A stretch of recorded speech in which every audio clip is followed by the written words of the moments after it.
Hi guys, so welcome back to my new vlog. അപ്പോൾ നമ്മൾ ഇന്ന് പോകുന്നത് ഒരു സ്ട്രോബെറി ഫാമിലേക്കാണ് കേട്ടോ.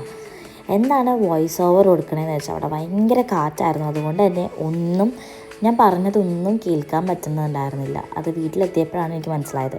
അതുകൊണ്ടാണ് കേട്ടോ ഫുൾ വോയിസ് ഓവർ കൊടുക്കുന്നത്. ഇത് ഡോൺകാസ്റ്ററിലാണ് കേട്ടോ, UK ഡോൺകാസ്റ്ററിലാണ് കേട്ടോ ഈ സ്ട്രോബെറി ഫാം ഉള്ളത്. ആൻഡ് നമുക്ക് അവിടെ ചെല്ലുമ്പോൾ തന്നെ ഈ ഒരു കൊട്ട കിട്ടും കേട്ടോ. നമുക്ക് എൻട്രി ഫീയോ അങ്ങനത്തെ കാര്യങ്ങളോ ഒന്നുമില്ല. നമുക്ക് അവിടെ നിന്ന് ആവശ്യത്തിന് കഴിക്കുകയും ചെയ്യാം. അതുപോലെ തന്നെ കൊട്ടയിലാക്കി അവർ കിലോ കണക്കിനാണ് കേട്ടോ പൈസ നമുക്ക് പറയാം. അപ്പോൾ നമ്മൾ നന്നായിട്ട് തന്നെ എക്സ്പ്ലോർ ചെയ്തു കേട്ടോ. അതേയും നല്ല രസമായിരുന്നു കേട്ടോ.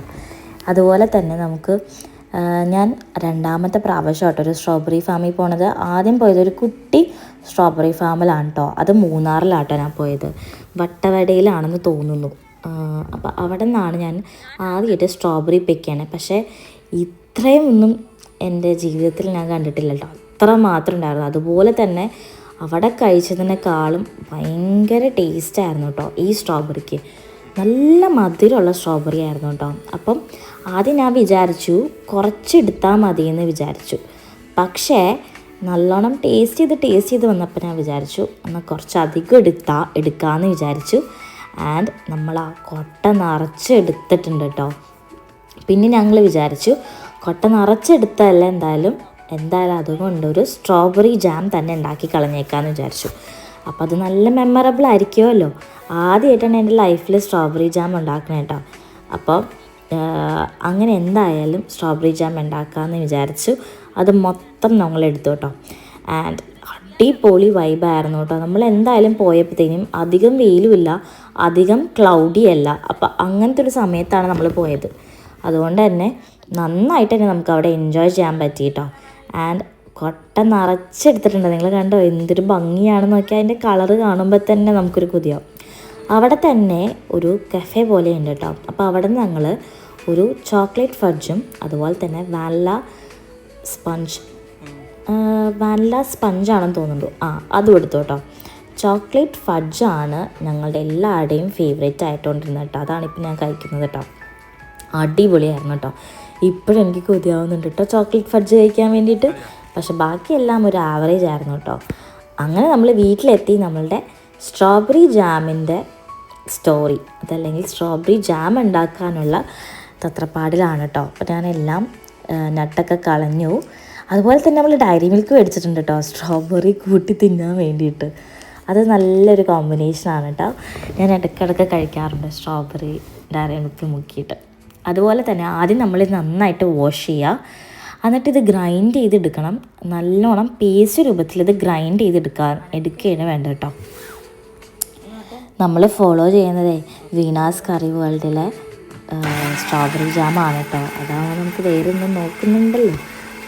അതങ്ങനെ പാടി നമ്മൾ ഫോളോ ചെയ്ത് നമുക്ക് അടിപൊളി ജാം കിട്ടുന്നുള്ളത് ഉറപ്പായതുകൊണ്ട് നമ്മൾ അത് തന്നെയാണ് കേട്ടോ ഫോക്കസ് ചെയ്ത് എടുത്തേക്കുന്നത്. അപ്പോൾ അത് നമുക്ക് നന്നായിട്ട് ഈ സ്ട്രോബെറി നല്ല പേസ്റ്റ് രൂപത്തിലാക്കി അരച്ചെടുക്കണം, ഗ്രൈൻഡ് ചെയ്തെടുക്കണം. എന്നിട്ട് ഞാനൊരു പാത്രത്തിലേക്ക് മാറ്റുകയാണ് കേട്ടോ. അപ്പോൾ നമുക്ക് അധികം സ്ട്രോബെറീസ് ഉള്ളത് കൊണ്ട് തന്നെ കുറച്ചധികം നേരം ഗ്രൈൻഡ് ചെയ്തെടുക്കേണ്ടി വന്നു. അതുപോലെ തന്നെ നിങ്ങൾ ശ്രദ്ധിക്കേണ്ട ഒരു കാര്യമാണ്, നമ്മൾ കുറച്ച് സ്ട്രോബെറീസ് ഇതുപോലെ അരിഞ്ഞിടാനും ശ്രമിക്കുക.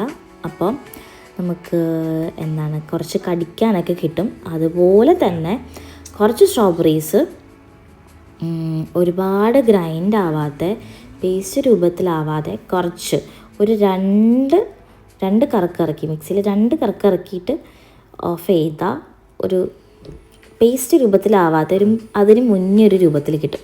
അപ്പോൾ അതും കുറച്ച് വേണം കേട്ടോ. അപ്പോൾ അതും കുറച്ചുണ്ടെങ്കിൽ സൂപ്പറായണേ. അതുപോലെ തന്നെ നമ്മൾ ഇനി പഞ്ചസാരയാണ് വേണ്ടത്. പഞ്ചസാര ആഡ് ചെയ്യുമ്പോഴത്തേനും നിങ്ങൾ മധുരം നോക്കി ആഡ് ചെയ്യുക. കുറച്ച് കഴിയുമ്പോഴത്തേനും ഇത് മെൽറ്റായിട്ട് മധുരം കുറവുണ്ടെങ്കിൽ പിന്നീട് ആഡ് ചെയ്ത് കൊടുത്താലും ഒരു പ്രശ്നമില്ല. ഞങ്ങൾ അങ്ങനെയാണ് ആഡ് ചെയ്ത് കൊടുത്തത് കേട്ടോ. അതുപോലെ തന്നെ ഇതിൻ്റെ അകത്ത് ആകെ 3 ഇൻഗ്രീഡിയൻറ്റ് മതി: സ്ട്രോബെറി, പഞ്ചസാര, അതുപോലെ തന്നെ കുറച്ച് ലെമൺ. അപ്പോൾ ലെമൺ ഒഴിക്കുമ്പോഴത്തേനും ആദ്യം പോയി ഒഴിക്കരുത്, ഏറ്റവും അവസാനമാണ് ലെമൺ ഒഴിക്കേണ്ടത്. പക്ഷെ ഞങ്ങൾ ഇതിനകത്ത് ആദ്യം ഒഴിച്ചു. അതുകൊണ്ട് എന്താണ് പ്രശ്നമെന്ന് ഞങ്ങൾക്ക് അറിയത്തില്ല. അതുകൊണ്ട് തന്നെ നിങ്ങൾ അവസാനം ഒഴിക്കാം കേട്ടോ. പിന്നെ അതുപോലെ തന്നെ ഞങ്ങൾ അതുകൊണ്ട് കുറേ സ്ട്രോബെറി ഉള്ളതുകൊണ്ട് ഞങ്ങൾ കുറച്ച് സ്ട്രോബെറി ഷേക്കും ഉണ്ടാക്കി കേട്ടോ.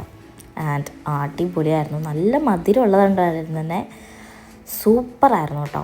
ഈ സ്ട്രോബെറിയും സ്ട്രോബെറി ജാമും സ്ട്രോബെറി ഷേക്കും അടിപൊളിയായിരുന്നു. അപ്പം നിങ്ങൾ എന്തായാലും ഷെഫീൽഡിലോ അല്ലെങ്കിൽ യു കെയിലൊക്കെ ഉള്ളവരാണെങ്കിൽ മസ്റ്റായിട്ടും പോകേണ്ട ഒരു ഫാമാണ് കേട്ടോ ഡോൺകാസ്റ്ററിലുള്ളത്.